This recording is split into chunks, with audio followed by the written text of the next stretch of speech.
let us lead you. If you're trolling for no reason, then we don't need you. It's Big XL, he can't be stopped. Riding dirty forever, the home of real hip hop. Ride dirty, tell me y'all can't harm. I can't live fly in the sky with a song. Ride dirty, ride dirty, ride dirty, ride dirty. Ride dirty, tell me y'all can't harm. I'm living fly in the sky with a song. Ride dirty, ride dirty, ride dirty, ride dirty.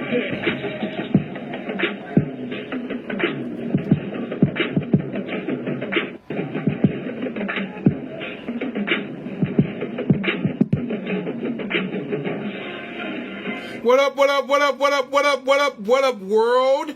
It's your boy Vic XL. This is the Riding Dirty Show, where we bridge the gap between hip-hop and everyday life, man. Let me start the show off by saying one time for our good sponsors, the good people who definitely make this show possible, all right? One time for the good people over at LiquorLollipops.com. Premium hard candy designed to taste like your favorite alcoholic beverage. They got over 15 flavors. Please check them out at LiquorLollipops.com. Also, one time for the good people over at El Cornell Michelada Mix. El Cornell Michelada Mix. All right, they got the best homemade Michelada Mix and gummies this side of the border. Please visit them on Facebook at El Cornell Michelada Mix. One time for the good people over at J. Lawson Music Group. J. Lawson Music Group is the home of Atlanta's supergroup Fulton County, which features Mr. Flamboyant, DJ Taz, and Kilo Ali.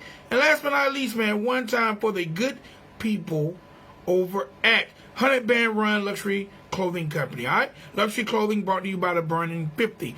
Visit them at 100bandrun.com. All right, all our sponsors, please support them. Make sure you let them know that you were sent there by Vic XL and the Riding Dirty Show. All right, one time for the good people over at WRFG 89.3 FM Atlanta, our FM radio home for the past 15 plus years. All right, we've been holding down the Thursday night, Friday morning, 3 a.m. to 6 a.m. slot. Thank you to the staff of WRFG for putting up with me for 15 plus years. And last but not least, I got to say one time for the good people over at Live365.com. Live365.com, they are the internet's oldest and longest running streaming company. We partnered up with Live365.com in 2020 and launched our very own media-based tracking internet radio station, Ride 95. Now, for everybody out there who'd like to check out our station, please go to Live365.com, go to their search engine. There's over 2,000 internet radio stations there. In the search engine, type in RIDE, R-I-D-E, the number 9, and the number 5. Click on our station logo, and you'll have music 24 hours a day, 7 days a week, 365 days a year. Now, if you'd like to check us out via your mobile device, download the Live 365 app. Once you download the app, be sure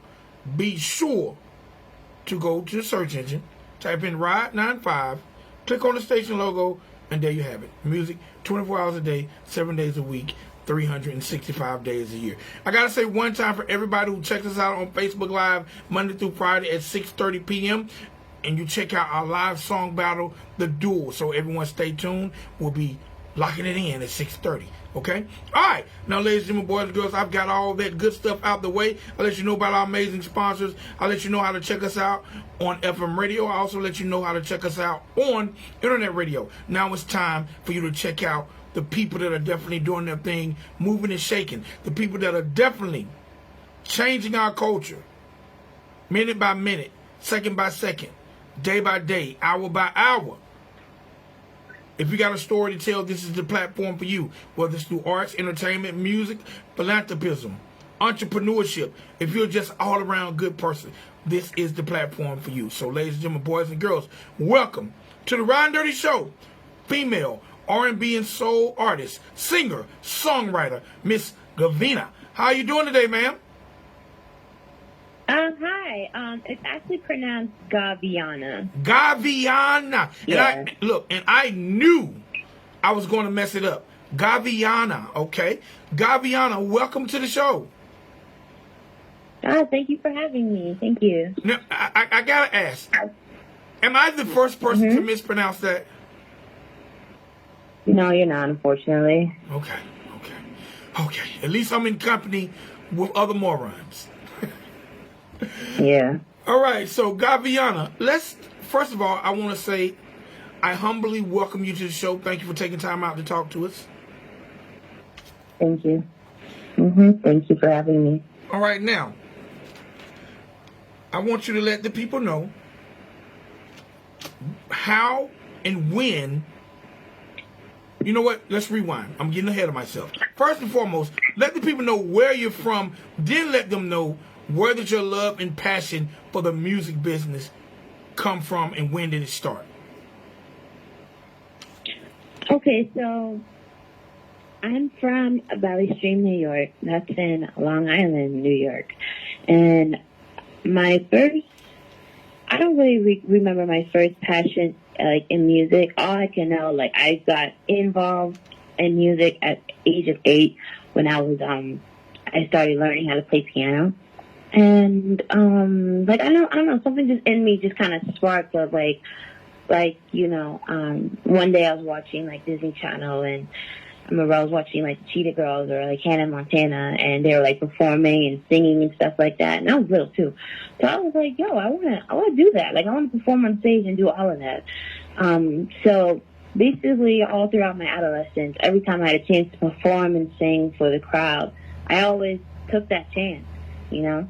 And then once I turned like 18, I kind of like took it a little bit more seriously. Like, okay. All right, now it's time to actually like pursue this music career. You know what I mean? Like now it's time to now it's time to start writing songs. Making like amateur beats in my bedroom, like all that jazz, and learning more about the music business and what's it about. I'm also signed to a major, a management company, Atrium Production. So he taught me a lot about artist development and a lot about the business in general. So I started to really love the music part and like the business part as well. So yeah, that's pretty much how I started. All right, now, do you remember that very first time you were able to hit the studio and what that experience was like? Yes, I did. So, yes, it was an amazing experience. Well, it was basically my first time there. I was just doing like radio drops. I was working with other artists as well. And the studio, honestly, I'm so grateful for this experience because it's not just a regular studio. It's a studio in the city, and I was it's a studio with like other big artists did their songs too, like Eminem, Biggie. And even DMX, rest in peace to him. I was grateful to be in the same studio as he did at one point. So, I'm still very grateful that I'm able to record and make my music in such a legendary studio as that one. All right, now, that first experience, that first time in the studio, did you have jitters? Honestly, yes, I did. I was very nervous. Like, I was like, wow, like I'm really in a professional level. You know what I mean? Like, you can tell when you're on the next level. Because, like, this was before, like, I was just doing me. Like, just doing me by myself and everything. But now, like, it was like, wow, I'm really doing it. Like, I really feel like a professional artist when I'm in that studio. Okay. All right, now, who are some of your inspirations that inspire you to be the best artist possible? Oh, yes, I have quite a few. So, my first and foremost, I have to say, is Mariah Carey, because I just love how she takes time with her writing process, her vocals, how she plays down her vocals, and all in all, like, I just love singers. You know what I mean? I just love people that sing, that really sing their heart out. Same thing with Whitney Houston. Like, I feel like people need to hear the voice, like the voice and the energy. So, they're my top two. Beyonce, of course, always. Because performance-wise, like, I love how she puts so much time and effort into her performances, and her voice is always amazing as well. I feel like people never, like, take a chance to really, like, acknowledge how amazingly talented her vocals are. But, like, yeah, her performance is always amazing, like, I aspire to be like that, Also, you know what's crazy is like I think low key like I do inspire and love Nicki Minaj as well. Like I really I'm putting it out there. Like, I would love to work with her and do a song with her one day. Reason why is because I just love her hard work. I just love how she takes time in her craft. I love how she presents herself like a woman, you know, like as a woman, like it's just so amazing, you know what I mean? Like I love women who take time in their craft. And that's what I aspire to be. You know what I mean? No, So yeah, those are my influences. no doubt. Well, then I got to ask this question: how important is it for you to be represented in the proper way as a female artist? Because a lot of times female artists, they're depicted in one way. Like, how important is for you to make sure you're imaging and you're represented right as a female artist? I mean, I think it's extremely important because you definitely don't want people to get the wrong idea about who you are, you know.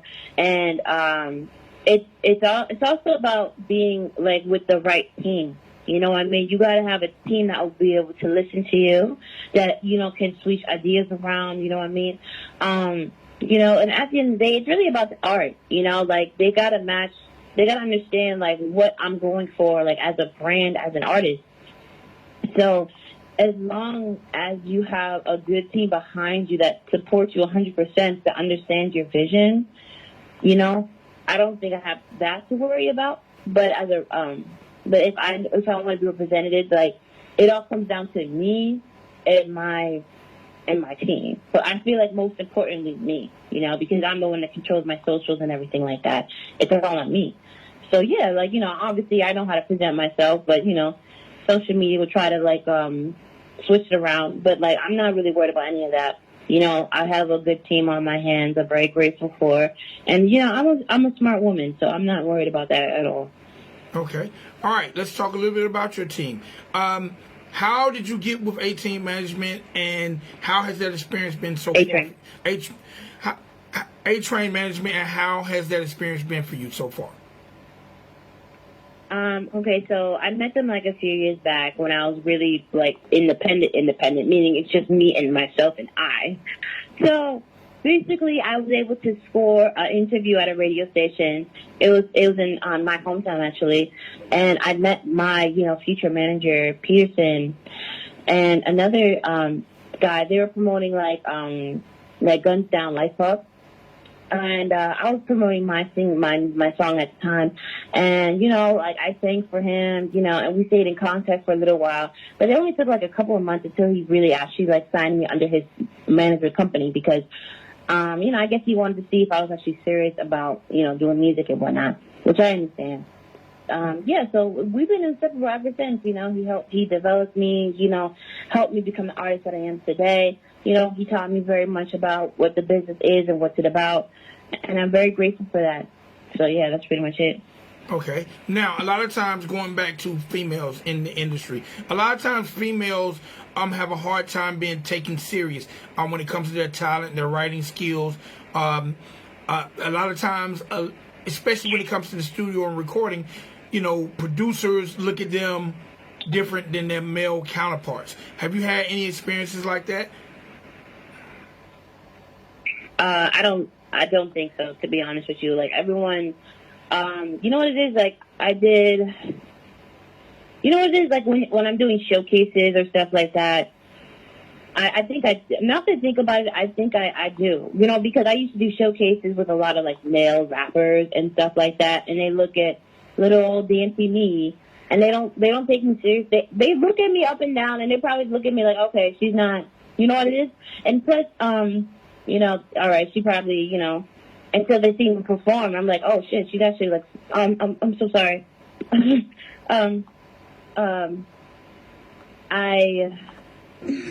they don't like, until they see me perform, like they already have like the first impression of me. Also, I'm also very quiet and like I'm a little introverted as well, so I don't really talk a lot. So that's another first impression that people, you know, like other artists around me, like say, like, hey, you know, like I don't even know if she's serious because she's not as outgoing or whatever. Which I don't know how that how that correlates, but I get that impression a lot. But yeah, I'm like, I feel like as a female artist, like your entire career is always trying to prove people wrong. It's a little annoying because I feel like there's so many artists have done so many amazing things to the point like, why do we need to keep proving ourselves this? But in this male dominated world, like I have to realize like, yes, I'm gonna be in that. I'm gonna be judged. No matter even if I'm more excelled than some of these male artists out here, they'll still look at me like I'm not taking it seriously. So I'm like, now that you thought about it, like, yeah, I do see it. Like, I do see it. And I don't really pay no mind to it because I'm only worried about myself. But yeah, I do see it. And, as every woman artist, female artist out there, like, we're constantly having to prove ourselves. Like, when we're too good, they automatically assume, like, they're definitely getting help or something like that. And they're also getting, like, some extra help. And it sucks. So they can't understand, like, wow, we're just as amazingly talented as y'all are, even more talented. You know what I mean? Like, we got to go above and beyond. We have to go above and beyond where we're doing performances, because a male artist, he can just go out with a t-shirt and jeans and jump around stage and, people be wilding. But if I do the same thing, no one's going to take me seriously. That's what I hate. You know what I mean? Like, I got to go with all out stage, ensemble, and, dancers, or I'm not taken seriously. Like, I have to dress super, super nice when I'm on stage, or else I'm not taken seriously. Or else the guy could just look like he rolled out of bed and hit the stage, and people will love him for that. So, yeah, not even that. I feel like it's like men can get away with the bare minimum. Mm-hmm. But women, we have to excel and, like, over excel on whatever we do. And that's why we're so amazing. Because we have to go through these challenges. But yeah, I do see it. I do see it around me. And I don't take too much mind of it because you just said something that kind of like, wow, I didn't even realize that. So yeah, I see it. Okay. I definitely see it. I see it in my life and I see it all the time.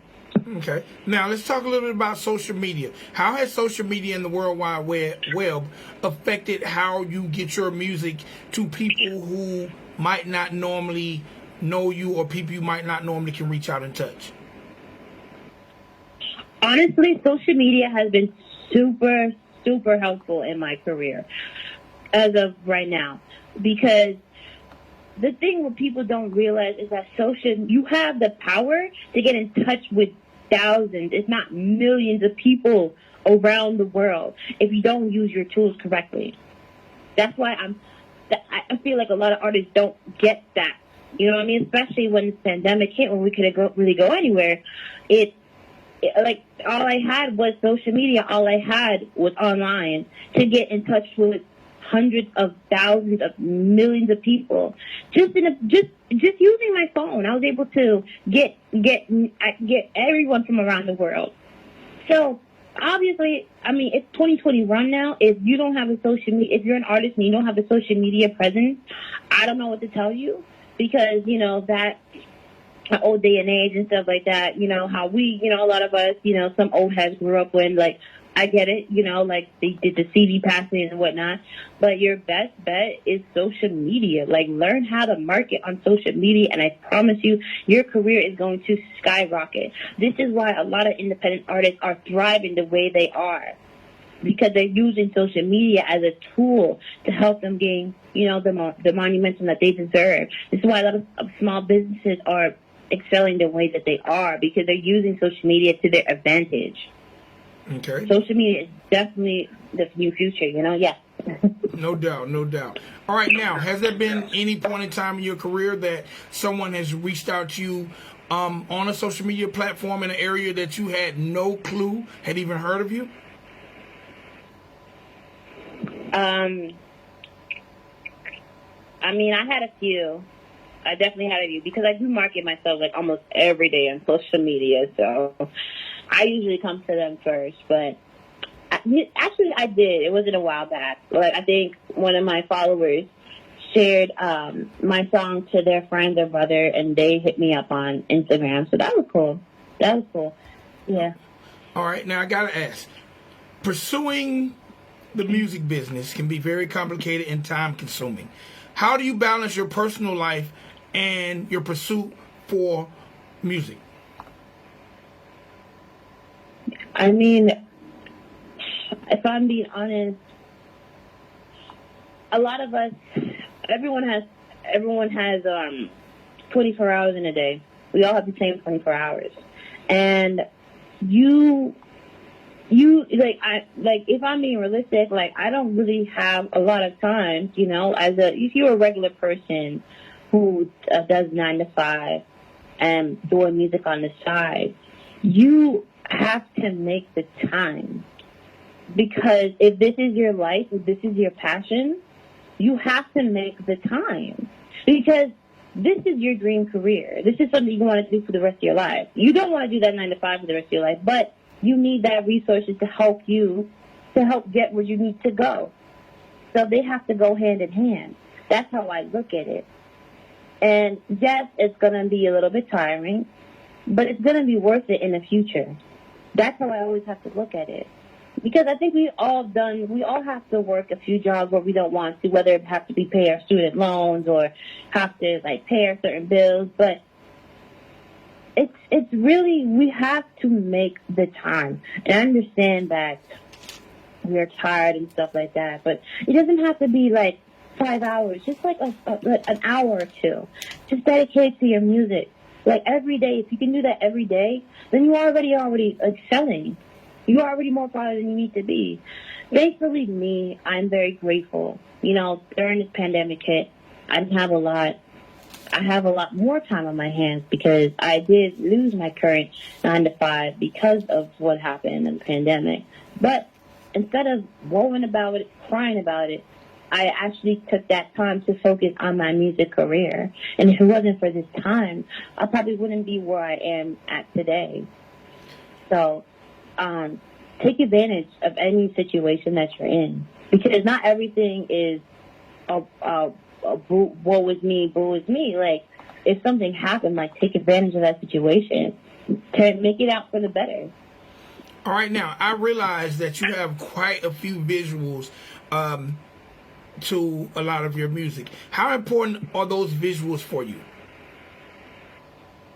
I love music videos. I love visuals. I love all of that because it puts my music. It turns my music into a physical form. It just gives people a way. It gives people a way to welcome them into my world. You know what I mean? And I will invest as much as I can to my visuals, because not only marketing business wise, that's going to help your career, but at the same time, it's it just helps the music out so better. They could actually just watch it. It's one thing to listen to it, but actually watch the music come alive. It's so amazing. That's why I love doing live shows as well, because it puts music out in life. Music can come out in so many different forms. You know what I mean? The way I just love expressing my art in so many different ways. And as an artist, you should take advantage of that, because the followers love music videos. They love visuals. So give what your fans want. Give what the people want. You know what I mean? No doubt. All right, so look, let's talk about your latest endeavor, Taken From Me. Let's talk a little bit about it. Okay. First and foremost, what's the concept and who directed it? Okay, so who directed it was she was an old classmate of mine, right? We took in performing arts together. By the way, I used to take performing arts back in grade school. It was a program that my school had, and I took it for a good 4 years. And she does videography for big movie films and stuff like that. So I was able to hit her up hey, let's do a music video, because we wanted to do one for a while now, but she was always so busy. So I was able to catch up with her at the time of Taken From Me. And so basically I wanted to, when it comes to the concept, I wanted to talk about like the obsession that men have, like these men have. It's almost kind of like stalkerish because they want all the benefits in a relationship. They want all the love that I can give you without the actual commitment. So I wanted to represent like this day and age of how people want all the benefits in a relationship without the actual commitment. And I kind of symbolize it as like a kind of like in a stalkerish form, because especially when you finally leave a relationship, like when you finally had enough, they'll still come back to you, calling you multiple times, and you think that's like, and they call you in a blocked number after you block them and no caller ID, and you think they care for you because they're constantly calling you and they don't want to let you go. But people don't understand that that's actually a form of manipulation. And I wanted to show that in a way that's like, it's kind of stalkerish. It's kind of like obsessive, which is why, like in the very beginning, when you have that breaking news, like newscaster, I wanted to represent that because it feels like an obsession. We have like this obsession with toxic relationships that we need to let go of. You know, I don't think there's nothing cute about being in a toxic relationship. There's nothing cute about being a toxic person in general. And we need to let go of that obsession. So it really based down all about the obsession that we have in our relationships. Because you hear the song, like I do mention that, like, hey, you know, you play, you know, if you like the lines, like you use me, like, I was like your prey. I was like prey. You use me, tie me up, throw me down, all this other stuff. It's like it's always an obsession, which is why we did what we did. And I'm so thankful that my videographer Faith, she made up the idea, and I was so with it because I was just like, wow, like this was such a great idea, and I think this is what the world really needs right now. You know, like this, that we really have an obsession with these type of toxic things, and we need to get rid of them. Okay, now I gotta ask, was this song written from a personal standpoint, or was it just written from a creative standpoint? 90 seconds. It was originally written for a creative standpoint, if I'm being honest. Okay. Yeah, because, you know, I was on Twitter, and I was reading a bunch of threads about how women, you know, from other women, talking about how they would, how these men would, like, take advantage of them and manipulate a situation. And I was like, wow, like, I had no idea a lot of women went through this situation. I mean, I'm not saying I never went through it because I kind of currently did. So I was like, let me 60 seconds. I know a lot of women are going through it and will go through it. You know, I just personally went through it. My friend just personally went through it. This is something everyone can go through because we are living in a day and age where people don't want to commit, are too afraid to commit, or just want to use and abuse people. So I was like, let me write a song to this. And you know what's crazy? Like, this is a song I wrote years ago, and it still relates to this day. You know, how is something that, like, I wrote a few years ago, and I can now personally relate to it. My friend can now personally relate to it. It's incredible. Yeah, sad, but it's true. All right, look, this is what I want you to do. First and foremost, congratulations, because as of today, your video has received over 11,000 views. 10 seconds. That's amazing, and just it was just released 4 days ago, so 11,000 views in 4 days is amazing. Congratulations on that. Let the world know where they can check the video out. You can check it out on my YouTube. Like, it's just literally just Gaviana, Gaviana. You're going to find me. Like, it's right there. For my socials, everything is the same username. It's Gaviana Musique, Musique. So if you want to spell my name, Gaviana Musique. You can also sign up to my email list on my website as well. That's Gaviana.net.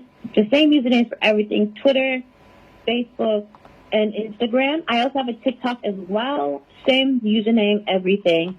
You know, like TikTok is not really. I just use TikTok for fun, to be real with you. But if you want to follow me there and like, you know, have fun with me, then we can do that too. But like those main three socials, I use just for like music and music. But I mean, I do promote my stuff here and there on TikTok, but it's mostly just for fun. Okay. All right. I want to say again, thank you for coming on the show. I've definitely enjoyed talking to you. I will enjoy following and finding out more about your career as it progresses. Man, again, thank you for taking the time. Do me one big favor. I want to end the show off by playing the record and you again letting the people know where to check out the video. Okay, cool. So you want me to send it right now? You want me to say it right now? Yes. Okay. So, hey, this is Gaviana, and you're listening to my latest single, Taken From Me.